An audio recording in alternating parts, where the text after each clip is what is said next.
문재인 대통령이 어제 오후에 윤석열 검찰총장에 대한 정직 2개월 징계를 즉각 집행했습니다. 네, 문 대통령은 추미애 법무부 장관의 사의 표명에 결단을 높이 평가한다며 숙고할 뜻을 밝혔는데요. 박진영 더불어민주당 상근 부대변인, 조청래 전 국민의힘 여의도연구원 부원장과 함께 정치권 이슈들 짚어보도록 하겠습니다. 네, 두 분 어서 오십시오. 안녕하세요. 검사징계위원회 징계 처분이 있었고 추미애 장관이 대통령에게 제청을 했고 대통령이 집행을 했습니다. 근데 이게 뭐 생각보다는 좀 빠르게 진행됐다 이런 얘기가 있는데 청와대에서는 그냥 징계위의 결정을 그냥 수용하는 거죠, 그냥. 그렇죠. 예. 뭐 징계위원회 결정 자체에 대해서 수정을 할 수가 없으니까 네. 빨리 제거하는 게 좋은 판단이다 이렇게 하신 것 같고요. 예. 어쨌든 간에 혼란을 빨리 수습해야 되겠다는 기본적인 생각을 가지고 계신 것 같고 네. 한편으로 보면은 윤석열 총장 쪽에도 내가 이 뜻이 이렇다라는 것을 분명히 밝힌다는 뭐 그런 취지도 저는 포함되어 있을 거라는 생각이 듭니다. 예. 일단 본인이 임명한 검찰총장에 대한 징계를 집행할 수밖에 없는 상황이 됐습니다. 네. 그래서 여러 가지 언급도 했는데 어제 집행까지의 과정 어떻게 보셨습니까? 사실은 징계위 2차 회의가 열린 15일 날 법조계와 정계에서는 정직 3개월설이 바닥에 돌았습니다. 예. 그래서 추미애 장관과 윤석열 총장 간의 오랜 갈등 양상 때문에 악화된 민심의 부담도 좀 덜어야 되고 향후에 있을 수 있는 법정 공방에 대한 대비도 해야 된다는 차원에서 예. 제가 볼 때는 정교한 여러 가지 시나리오를 검토했을 거다 이렇게 보는 것이고요. 예. 대통령께서 재가를 하시는 과정을 법무부 장관의 재청에 대한 부분은 법리적으로 갈 수밖에 없다고 말씀하시지만 국회에서 통과된 법률안에 대한 거부권도 가지고 있는 게 대통령이십니다. 그런데 예. 재가 과정 자체가 어쩔 수 없는 절차 중에 하나라고 말씀하신 건 제가 볼 때는 아닌 것 같고요. 아, 그러면 예. 대통령이 거부를 할 수도 있고 저는 그럴 수 있다고 그 봅니다. 권한이 그렇지 있는 않다면 것이다. 검사징계법상에 왜 그런 조항을 뒀겠습니까? 그냥 예. 법무부 장관이 하면 되지. 검찰의 중립성 문제하고 검사 징계에 대한 부분들에 대한 법적인 은밀함을 견제하기 위해서 대통령께서 제거하는 절차를 줬다고 저는 보는 거거든요. 예. 따라서 어쨌든 이거는 제가 볼 때 여러 가지 적절한 시나리오를 강구했을 거라고 보는 거고 네. 기왕에 징계를 할 상황이면 가급적 논란이나 부담을 키우지 않고 빨리 하는 것이 좋겠다 이렇게 결정했을 거라고 봅니다. 조금 이따가 제가 검사징계법 23조를 다시 한번 찾아서 정확히 한번 말씀을 드리겠습니다. 이제 효력은 즉시 대통령이 집행하면서 직무 정지는 정지에 바로 들어갔죠. 네네. 시작이 된 거잖아요. 예. 그런데 검찰 내부에서 내부 통신도 그렇고 밖에 예전 검찰총장들도 그렇고 네네. 굉장히 비판의 목소리가 많던데요.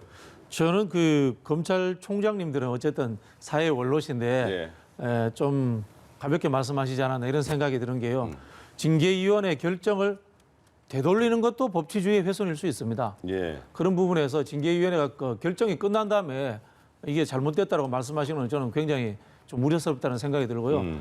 그렇게 이게 사안이 중대하고 위급하게 보셨다면은 애초에 사전에 윤석열 총장을 만나시든가 법무부 장관을 만나시든가 해서 조정하는 역할들을 차라리 물밑에서 해주셨으면 좋았지. 예. 지금 결과가 난 것을 가지고 징계를 되돌리라. 이거는 저는 좀 곤란하다는 생각이 듭니다. 이건 역시 법치주의 위반일 수 있습니다. 예. 네, 추 장관의 사의 표명에 대한 부분 역시 저희가 짚어봐야겠는데요. 이에 대해서 문 대통령이 언급한 것 중에 시대가 부여한 임무를 충실히 완수한 데 대해 감사하다라는 언급이 있었습니다. 추 장관의 사의 배경 그리고 이런 문 대통령의 언급 어떻게 들으셨습니까? 법률 제도적인 부분이 일차적이 되겠죠. 공수처가 통과가 됐고 이제 처장 임명 절차가 남아있는 상황인 거고요. 검경 수사권 조정 문제.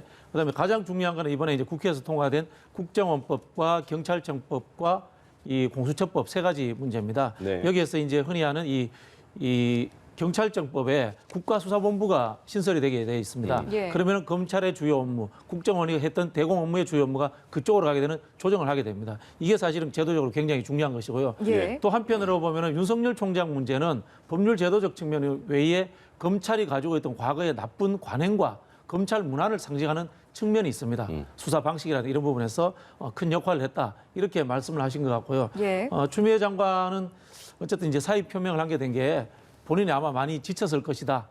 저는 뭐 그런 생각이 들고요. 추미애 장관도 아마 여러 가지 이제 송사에 휘말릴 수밖에 없는 상황이 올 겁니다. 그런 부분이 있고 두 번째로는 어쨌든 간에 장관으로서 대통령과 국정 지지도가 하락하는 것에 대한 부담도 느꼈을 것이다. 이렇게 생각이 듭니다. 예. 어떻게 추미애 장관이 바로 사의를 표명했고 대통령은 숙고를 한다 이렇게까지 언급을 했거든요. 제가 볼 때는 뭐 지금 윤석열 총장과 관련된 건을 가급적 빨리 수습하려는 수순에 돌입한 거고요. 예. 제일 1단계가 추미애 장관의 사퇴고 예. 그 사퇴 자체가 윤석열 검찰총장의 자진 사퇴를 압박하는 모양이 제가 될 그렇게 것이고 판단하시는군요. 자진 사퇴를 하지 않더라도 추후에 있을 법정 공방에 있어서 대응하면서 공수처로 빨리 넘어가기 위해서는 제가 볼 때는 상황 전개를 위해서는 추미애 장관의 사퇴가 불가피했다. 국정전환을 위해서. 그래서 제가 볼 때는 추미애 장관의 사퇴는 자진 사퇴가 아니라 저는 사실상 여권 내부에서 조율된 경질이라고 저는 그렇게 봅니다. 예. 예, 그 고리를 풀지 않고는 두 번째 단계로 나아갈 수 없고 그 고리를 풀지 않고는 공수처 출범이라는 여권 내부의 오래된 수건을 해결하는 그 국면으로 들어갈 수 없기 때문에 예. 지금 서두르고 있다 이렇게 보고 있습니다. 아까 말씀하신 거에 대해서 대통령이 집행을 하는 건데 법무부 장관이 제청으로 대통령이 집행하는데 네. 대통령이 집행을 거부할 수도 있는 권리도 있지 않느냐 이렇게 말씀하셨잖아요. 네네. 그러니까 검사징계법만 잠깐 참고를 하면요. 제23조가 징계 집행은 해임, 면직, 정직, 감봉의 경우에 법무부 장관의 제청으로 대통령이 한다. 그러니까 대통령이 집행한다 이렇게만 돼 있거든요. 그러니까 네. 그거에 대한 해석은 이제 그 판단에 따라 다른 대통령께서 것 제가 같아요. 한다고 돼 있는 부분 아닙니까? 예, 제가 하는 표현은 예, 집행이라는 표현이었습니다. 견책은 대통령한테까지 가는 게 아니고 예. 중징계에 한해서 법무부 장관이 제청을 하면 대통령께서 제가 한다고 돼 있는데 예. 대통령께서 제가 한다고 돼 있는 게 그러면 법무부 장관이 사실상 징계위원장인 법무부 장관이 가져온 것을 형식적인 절차로만 하시는 거라면 예. 검사징계법상 그 절차를 둘 필요가 없는 거 아니냐 이렇게 보는 것이고요. 예. 저는 그 과정에서 대통령의 의견이 들어갈 수 있다고 보는 겁니다. 예. 청와대는 계속해서 처음부터 언급했던 부분이요. 그 징계위원회에 있는 결정은 그 대통령 청와대에서는 뭐 수정 변경 없이 대통령은 정말 그 집행만 할 것이다 이렇게 계속 말해왔잖아요. 뭐 맞습니다. 그 예. 말씀하신 것처럼 제가라는 게 허가한다는 뜻이지 않습니까? 네. 다시 확인해서 허가한다는 뜻이기 때문에 허가하지 않을 수도 있다는 것도 예. 같이 존재하는 거라는 생각이 들고요. 저도 뭐 똑같이 대통령의 의중이 담겨 있다는 생각을 하고 있습니다. 네. 그렇군요. 알겠습니다. 알겠습니다. 예. 다시 추 장관의 사의 표명 이야기로 돌아와 보면 네. 뭐 저희가 앞서 이야기한 것처럼 문 대통령은 일단 이에 대해서 숙고를 해서 수용 여부를 판단하겠다라고 밝힌 상황이지 않겠습니까? 예. 어떤 판단을 내릴 거라고 보시는지요? 이제 뭐 잘 짜여진 각본이라는 이야기는 좀 과도한 이야기 같은 게요. 추미애 장관이 이 전면적인 개각 때 뭐 그게 2월이 될지 3월이 될지 모르겠습니다만은 그때는 교체되지 않을까라는 예측을 했던 것 같고요. 예. 이제 추미애 장관이 SNS에 글을 올린 걸 보시면 아시겠지만은 본인도 뭘 좀 더 하시려는 의도처럼 사실은 초반에 좀 보였어요. 약간 미래에 대한 의지 같은 그렇죠. 그 느낌이었죠. 법무부에 또 확인을 해보니까 예. 검찰개혁위원회를 새로 또 구성한다. 그런 이야기도 있었거든요. 예, 그런 상황들에서 좀 갑자기 좀 사퇴하니까 이 예. 좀 신경의 변화라든가 이런 게 좀 저도 사실 좀 우아하게 느껴졌고요. 예. 여의도의 뭐 민주당 쪽에서도 이렇게 조기에 사퇴할 거라고는 생각을 못했던 걸로 그렇게 알고 있습니다. 저는. 알겠습니다. 자, 이제 이번에 징계가 결정이 되면서 과연 그러면 추미애 장관과 윤석열 검찰총장 간의 갈등이 어느 정도 그 일단락이 된 것이냐 아니면 또 추가 소송에 대한 부분이 남아 있으니까 아직 끝나지 않았다. 어떻게 보세요? 결론적으로 말씀드리면 제 생각을 말씀드리면 끝나지 않았다라는 예. 것이고요. 지난 1년간 검찰 조직은 사실은 4차례에 걸친 학살 인사가 있었고요. 예. 잘 아시는 것처럼 검찰총장에 대한 법무장관의 수사지휘권 발동이 3번 있었고요. 예. 그다음에 검찰총장의 직무정지 및 징계 청구가 있었고 결국 징계까지 왔습니다. 왔는데 지금까지는 추미애 장관이 전면에 나서서 검찰 치기를 한 거죠. 그런데 이제 아까 말씀드린 것처럼 대통령께서 제가 하신 이후로는 어쨌든 지금 윤석열 총장이 법원에 징계 집행정지 청구를 하면 제가 볼 때는 제가 하신 대통령이 전면에 나서는 모양새가 되는 것이고요. 예. 이게 제가 보는 2라운드가 이제 시작된 거다 이렇게 보고 있고 그다음에 윤석열 총장의 지금 행정법원의 집행정지 신청이 뭐 제가 볼 때는 대략 한 2주 안에 나올 것 같은데 예. 인용 여부와 상관없이 지금이 연말 연시지 않습니까? 그러면 윤석열 총장권이 연말 신년 정부까지 넘어가는 걸 의미하고요. 예. 2월 12일이 설날입니다. 그러니까 한 달 보름 정도 설날이 남았는데 그 기간 동안에 윤석열 이슈가 제가 볼 때는 다시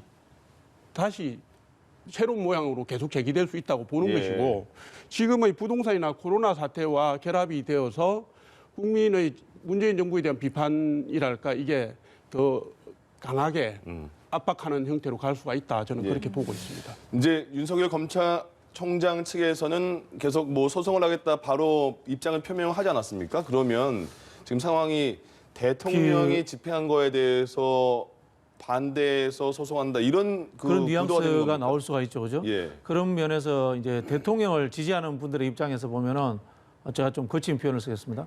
배은망덕할 수 있다. 저는 그렇게 느낌을 받을 수 있다는 생각이 됩니다. 예. 윤석열 총장이 국정감사에서 어떻게 이야기를 했냐면요. 대통령 쪽으로부터 메신저가 와서 계속 일해달라는 이야기를 들었다라고 이야기를 했습니다. 예. 그 이야기를 역으로 이야기하면 뭐겠습니까? 대통령이 본인을 불신임하면은 본인은 사퇴하겠다는 뜻으로 사실은 모두가 다 해석을 했습니다. 대통령이 추미애 장관이 올린 이 징계 제청안에 대해서 말씀하신 것처럼 재가를 했습니다. 예. 대통령의 의중이 조금 담겨 있다고 이야기를 했습니다. 그러면은 본인이 했던 말대로 생각을 한다면 해석을 하면은 본인이 스스로 알아서 지금은 사퇴해야 되는 시점인 겁니다. 예. 그런 시점인데 법무부 장관과의 갈등 구조를 법무부 장관이 사퇴하고 나면은 결국은 대통령에게도 해가 되는 부분이 누가 되는 부분이 될 수 있습니다. 예. 그런 행정 소송을 계속하겠다는 것은 자신을 발탁해서 여기까지 오게 만들어준 대통령에 대한 예의가 없는 부분이다. 저는 이런 말씀을 드릴 수밖에 없고요. 예. 윤석열 총장이 이 징계위원회 결정이 난 이후에 처음 한 발언에 대해서도 저는 굉장히 유감스러웠습니다. 예. 공직 생활을 한 분으로서 어떻게 이야기해야 되냐면요. 국민과 임명해준 대통령자께 죄송합니다만 법적인 문제가 있다면 하겠습니다. 최소한 이 정도 언급은 해주는 것이 공직자의 기본 자세입니다. 예. 저는 저분의 태도를 보면서 참 표현이 그렇습니다만은 검찰답다. 이 검찰답다는 표현은 과거의 나쁜 의미로서 제가 적용을 해서 예. 쓰겠습니다. 네. 혹시 그런데 만약에요 이제 행정법원에서 가처분 신청에 대해서 행정법원에서 지금 아직 모르지 않습니까? 인용을 할지 기각을 할지 혹시라도 인용 방향으로 간다면 굉장히 그 정권의 굉장히 타격이 큰데요. 복잡해지죠. 당장은 예. 이제 추미애 장관부터 다시 불려 나오게 되겠죠. 언론에 예. 불려 나오는 상황이 될 거로 보는데요. 저는 이번에는 이제 이 가처분 신청이 인용되는 기는 쉽지 않을 거라는 생각이 듭니다. 네. 지난번과는 상황이 다른 게요. 예. 지난번에는 인사상에 아주 나쁜 이익을 준다, 공적인 이익을 해칠 수 있다 이런 이야기를 했습니다만 사실은 징계위가 곧 뒤에 있는데 지금 직무정지를 하는 게 맞느냐라는 것이 우리 보편적 해석이었지 않습니까? 예, 예. 근데 지금 상황은 징계위가 끝났기 때문에 이 행정소송에서 가처분 신청을 바로 하는 것은 큰 의미가 없다고 봅니다. 왜냐하면 윤석열 총장 쪽이 여기에 대한 본소송을 할 거기 때문에 네. 본소송을 다투는 과정에서 결과가 나오면 되는 거기 때문에 저는 그렇게 나오지 않을 거라고 예상하고 있습니다. 예, 예. 예. 저희가 당장 오늘 신청할 것으로 보이는 소송, 앞으로 다가올 소송에 대해서 이야기를 하고는 있지만 앞서 이제 추미애 장관이 사의 표명을 하면서 문 대통령이 숙고하겠다라는 이야기를 한 것을 두고 이렇게 추 장관의 거취를 고민하는 동안 윤 총장도 어떤 모종의 결단을 내려주길 바라는 메시지를 담고 있는 게 아니냐 이런 해석도 일각에서는 있어서요. 네, 당연히 그런 측면이 있다고 보고요. 이제 숙고를 하겠다라는 것은 제가 볼 때는 이제 어쨌든 그동안 고생한 법무장관에 대한 예의 차원에서 하신 말씀인 것 같고 제가 볼 땐 당연히 사의를 수용하고 법무장관을 빠른 시일 내에 교체할 거라고 저는 봅니다. 네. 그리고 아마 후임 인사에 대한 검토와 검증에 이미 들어갔을 거다. 최근에는 지금 하마평까지 조금씩 나오고 있잖아요. 예. 다만 이제 법무부 장관이 공수처장 추천위원회 당연직 추천위원이기 때문에 지금 공수처 출범을 앞두고 법무부 장관이 오늘 내일 그만둘 수는 없습니다. 그래서 공수처 출범을 준비하는 작업까지는 하고 물러나는 방식이 되고 청와대도 그때 하지 않겠냐. 예. 그렇게 봅니다. 이제 공수처 말씀하시니까 그 얘기도 한번 해볼까요? 지금 내일이 다시 공수처 그 추천위원 회의가 네네. 있잖아요. 근데 이제 개정안이 통과가 되면서 그 야당이 2명이 반대를 하더라도 공수처장 선발이 하게 돼 있어요. 근데 지금 5명씩 동수인 2분이 계시잖아요. 그분이 네네. 계속 추천 후보가 되는 겁니까? 지금 여당에서는 어쨌든 속도를 내고 싶으니까 이제 그런 생각을 가지고 있죠. 그분이 김진욱 헌재 선임 연구관과 전현정 변호사 예, 두 전현정 분인데요. 변호사신데요.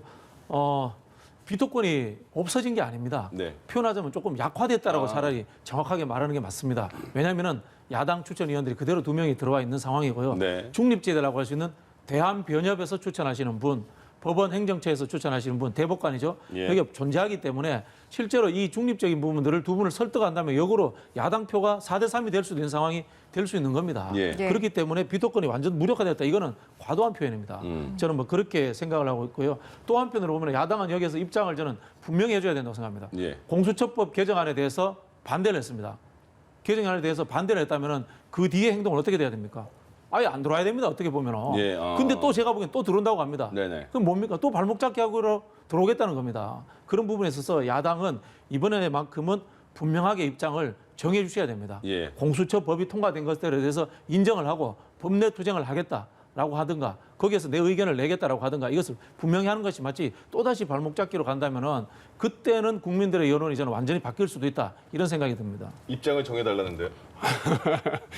아니 공수처법이 처음 국회에 제시됐을 때부터 뭐 노회찬 의원 안도 있었고 뭐 우리 당에서 낸 것도 있습니다. 근데 예. 그때부터 이게 중립성 확보 방안이 핵심적인 관건이었고요. 지금 말씀하시는 건 잘 들어보면 지금 바뀐 개정된 법률 안에서도 가능하다고 말씀하시지만 불과 1년 전에 야당 거부권을 제목으로 내걸고 이걸 협조를 요청했던 거거든요. 예. 그래서 원래의 정신으로 돌아가야죠. 원래의 정신으로 돌아가야 되고 법안을 반대했기 때문에 들어오지 않는 게 맞다고 하는 거는 제가 볼 때 진짜 무책임한 말씀이고요. 예. 지금 제가 볼 때는 공수처처장하고 차장이 대통령에 의해서 임명돼서 가더라도 또 네. 인사권의 문제가 또 벌어집니다. 인사위원회 예. 구성 문제 때문에 벌어지기 때문에 제가 볼 때는 당장 정부 여당에서 보듯이 1월 10일 전후로 출범하는 거는 제 눈에는 쉽지 않아 보이고요. 예. 또 다른 법리 공방이 벌어질 거다 보는 것이고 중립적 시비가 또 벌어질 겁니다. 그럼 지금 알겠습니다. 야당에서는 계속해서 김진욱 헌재 선임 연구관과 전현정 변호사 두 분에 대해서는 계속해서 비토권을 행사했다 반대다 이런 입장이십니까? 국민의힘 입장에서는 네. 어쨌든 법안이 바뀌었지만 바뀌기 전에 7명 추천위원 중에서 5분 추천 받는 바람에 부결된 두 분 다 부결된 분입니다. 예. 그분 카드를 다시 연결해서 가는 거는 국민의힘 입장에서는 그게 바람직한 카드는 아니라고 보는 것이고요. 예. 한 제가 번 그런 과정을 거쳤으면 새로운 사람을 비유하자면 추천하는 게 이렇습니다. 맞다고 예. 보죠. 이미 수업이 3교시, 4교시까지 진행됐는데 수업 준비를 안 하고 온 학생이 계속 안 하고 들어오는데 3교시, 4교시 진행한 거는 무시하고 1교시부터 다시 돌아가지고 계속 이야기하면 이건 수업을 진행할 수가 없는 겁니다. 예. 아니 추천위원회 가결 숫자를 바꿔놨으니까 새로 더 나은 분으로 더 중립적인 인사로 해서 갈 수도 있는 거 아닙니까? 지금은 예를 그게 들면 제가 말씀드린 여당이 것처럼 마음을 먹으면 통과시킬 수 있는 이미 상황인데. 그 4교시하고 점심밥 먹은 거예요. 점심밥 한번 먹고 새로 수업 시작하는데 저부터 다시 시작하자 그러면 이게 말이 안 되는 거지 아니 않습니까? 법안 개정 전에 합법적인 과정을 거쳐서 부결된 분들입니다. 그분들이. 어쨌든 법안 이후에는 7명 중에서 5명만 하면 될 수 있게 돼 있지만 6명 조건일 때 부결된 분을 다시 살려서 가지고 오는 게 맞는 건 아니죠. 정확하게 표현하면요. 법리적 용어로 부결은 아니고 통과되지 않은 겁니다. 맞죠. 통과되지 않은 거기 때문에 결론적으로 재논의를 할 똑같은 수도 있는 겁니다. 내용이니까. 네. 네. 궁금해지네요. 어떤 분이 될지. 예, 알겠습니다. 네, 알겠습니다. 자, 마지막으로요. 여당발 일명 임대료 멈춤법에 대한 이야기를 한번 해보도록 하겠습니다. 코로나19로 어려움을 겪는 소상공인, 자영업자들 임대료 부담을 좀 낮춰주자라는 건데 지금 여야 의견 차가 커서요. 이에 대한 해법 없을까요? 실제로 이 재난은 사회적 약자들에게 더 이렇게 힘들게 다가온다는 측면에서 이 중소상공인들의 임대료 문제가 심각한 것은 사실입니다. 저는 그렇게 생각합니다. 개인적인 의견입니다. 임대료를 낮춰준다거나 또 한과 동시에 이 건물주들에게 세제 혜택이라든가 지원책을 같이 이렇게 만들어서 같이 내놓는 게 좋다는 생각이 들고요. 예. 네. 야당도 이럴 때는 좀 협조를 해주시는 게 좋다는 생각이 드는 게 예. 이게 지난번에 무상급식하고 비슷합니다. 무상급식 이걸 그 당시에 저 보수 정당이 반대를 하면서 이념 논쟁을 끌고 왔어요. 똑같이 이것들 가진 사람과 못 가진 사람의 이념 논쟁이나 갈등으로 갖고 갈 것이 아니고 예. 절충점을 내면서 통합적으로 먼저 가져가는 쪽이 이런 이슈들은 오히려 유리하게 작동합니다. 예. 그런 측면에서 좀 전향적으로 보완책들을 먼저 내놓으면서 제가 말씀드린 것 같은 예. 그런 것들 하면서 좀 적극적으로 역으로 수용하는 자세를 보여주면은 수권 야당으로서의 면모도 보여주지 않을까 이런 생각이 듭니다. 그런데 말씀하신 것처럼 이거는 정말 국민의 피부에 지금 와닿는 네네. 법안이잖아요. 그러면 민주당 쪽에서도 국민의힘에 같이 한번 공론을 해보자 이런 제안을 하신 적은 있으십니까? 당연히 있겠죠. 법을 내놨는데 없을 수는 없죠. 네. 어떻게 저는 생각하세요? 이게 사실 인식의 문제가 밑에 크게 깔려 있다고 봐요. 어떤 거요? 12월 14일 날 문재인 대통령께서 공정한 임대료 말씀을 하신 이후에 네. 바로 민주당 이동주 의원이 일명 임대료 멈춤법이라는 걸 내놨습니다. 예. 그런데 이게 뭐냐면요. 재산권 침해 논란일 뿐만 아니라 이렇게 국민을 보는 시각이 깔려 있는 거예요. 예. 그러면 임대인은 국민이 아닙니까? 임대인들은 다 부자입니까? 임대인들 중에 은행 빚인 말씀하겠습니다. 임대인들 중에 은행 빚는 분도 많고요. 그걸로 어렵게 생활하시는 분도 많습니다. 예. 정부의 방역 실패로 인한 부분들을 왜 임대인에게 전가를 합니까? 그래서 제가 드리고 싶은 말씀은 요거는 민주당 내에서도 반발 기류가 생겼고 그리고 재산권 침해 소지 때문에 반발 기류가 있었고 대통령 발언과 직접 연계된 것도 아니다라고 얘기는 하고 있습니다. 예. 제가 드리고 싶은 건 아까 말씀하신 것처럼 호주나 캐나다처럼요 세제 혜택을 주든지 아니면 재원 보전 방안을 만들든지 좀 더 실효성 있는 걸로 가줘야지 예. 시장에다 직접 개입해서 이거는 안 되면 뭐 당신 받지 마라 주지 마라 이거는 곤란하지 않습니까? 그 윤일숙 의원이 그 정책의 배반인가요?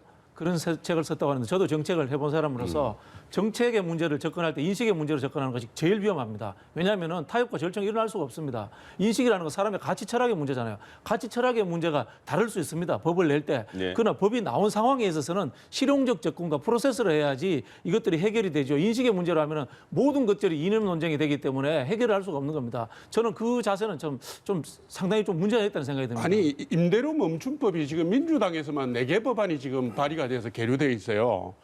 집합 제한업 중에서 임대료 50%, 집합 금지업 중에서 임대료 안 내도 된다.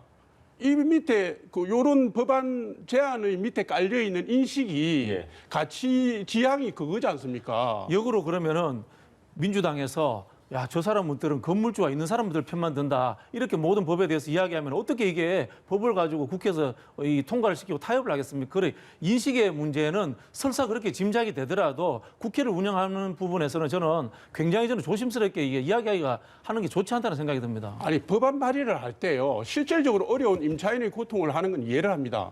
근데 왜 임대인의 고통에 대해서 생각지 않느냐 이 얘기를 제가 하는 거고요. 아니, 임대인의 하나의 국민이거든요. 임대인의 고통에 대해서 이해하지 않는다라고 한 적이 없습니다. 아니 짐작인 그 겁니다, 얘기 짐작. 아닙니까? 집합급 지역 중에는 임대료를 안 내야 된다. 그리고 지금 상가 임대차 보호법 때문에 3개월, 6개월을 안 내도 쫓아낼 수 없게 되어 있습니다. 지금 이미. 아니 그러니까 그것도 제가 민주당에서 말씀드리지 발의한 법안 않습니까? 아닙니까? 이 법이 나쁜 법이 아니잖아요. 그러면 임차인의 입장에서 여기에 대해서 보완해 주는 법을 보완입법을 하겠다고 해서 하는 게 맞죠. 이것을 저 사람들은 늘 가지지 못한 사람들의 편만 들어하면서 철학적 문제로 접근해 보면 영원히 해결이 안 되는 겁니다. 이런 그나마 부분들은. 다행인 건 하루 만에 민주당이 뒤로 물러선 겁니다. 지금 그러면 말씀하신 것처럼 임대인만 왜 손해를 봐야 되냐 이런 말씀이신데 그러면 임대인도 보호하는 추가 보완책이나 그런 그거 다 제시해서 내면 임대인만 되지 왜 않습니까? 손해를 봐야 되냐는 것도 있지만 예. 이게 명백한 직접적인 시장 개입입니다. 네. 시장 개입은 또 다른 시장 실패를 놓고 또 다른 문제점을 놓기 때문에 하는 거고요. 그러니까 지금 그 이른바 민주당이 제기한 임대료 멈춤법에 대해서는 반대는 하지만 거기에 수정을 하거나 보완해서 그런 제시할 방법이 그런 당구를 해야 된다고 저도 마음은 생각합니다. 있으신 예를 겁니까? 들면 지금 호주 방식이나 캐나다 방식에는 일정 비율을 깎아주면 세금에서 혜택을 준다든가 네. 아니면 정부 지원을 보조금을 준다든가 하는 방식들이 다른 나라에도 있습니다. 예. 근데 그런 방식들에 대한 은밀한 검토를 거쳐서 민주당이 집권 세력이잖아요. 검토를 거쳐서 실효성 있는 대안을 내주면 우리 당도 우리 당 나름대로의 방법을 내놓겠죠. 그리고 그걸 병합심리 하든지 하면 되는데 대통령 말씀하신 그날인가 그 다음 날인가 바로 치고 나왔기 때문에 이 말씀을 지금 드리는 겁니다. 그거는 대통령 그 빨리 뜻에 하면 좋죠. 따라가기 위해서 그런 거 빨리 하면 같다. 좋죠. 네, 네. 빨리 하면 좋죠. 가이드라인이 역으로 이렇게 예. 저는 비판할 수 있는 게요. 어쨌든 간에 이 임대업자 들어가 있는 사람들이 세입자들이 더 사회적 약자지 않습니까? 사회적 약자에 대해서 우선적으로 고려하는 거지 않습니까? 그런 부분인데 그럼 역으로 생각하면은 보편적 복지 지원하자고 하는 걸 왜 반대합니까? 사회적 약자들을 먼저 우리가 선별적으로 더 지원하자고 하는 거지 않습니까? 약자들에게 먼저 주고 그다음 좀 더 나아서 차상위부터 천천히 주는 게 보편적 좋은 방식이라고 야당에서 지금 주장을 하고 이거는 있는데 국가 경제 경단이나 시장 앞뒤가 안 질서와 맞는 관련된 겁니다. 문제입니다. 아니, 지금 그러니까. 지원금을 일부 먼저 주느냐 적게 주느냐 그런 문제가 아니고요. 경제 정책의 건강과 관련된 전략적 맥락입니다. 아니, 시장주의라는 것을 그거 잘 아시잖아요. 전 세계 어디 선진국 어디에도 한번 찾아보십시오. 그렇게 맹목적 시장주의를 하는 나라 아무데도 없습니다. 그 옛날 맹목적 이야기입니다. 시장주의가 진짜. 아니라 시장의 논리를 존중할 때 시장이 훨씬 선순환을 한다는 아니, 그걸 걸 극단적으로 다 이야기 복지 정책 공감하는 거 뭐하러 합니까? 아닙니까? 그냥 시장에서 열표자들 그냥 놔둬버리고 말죠.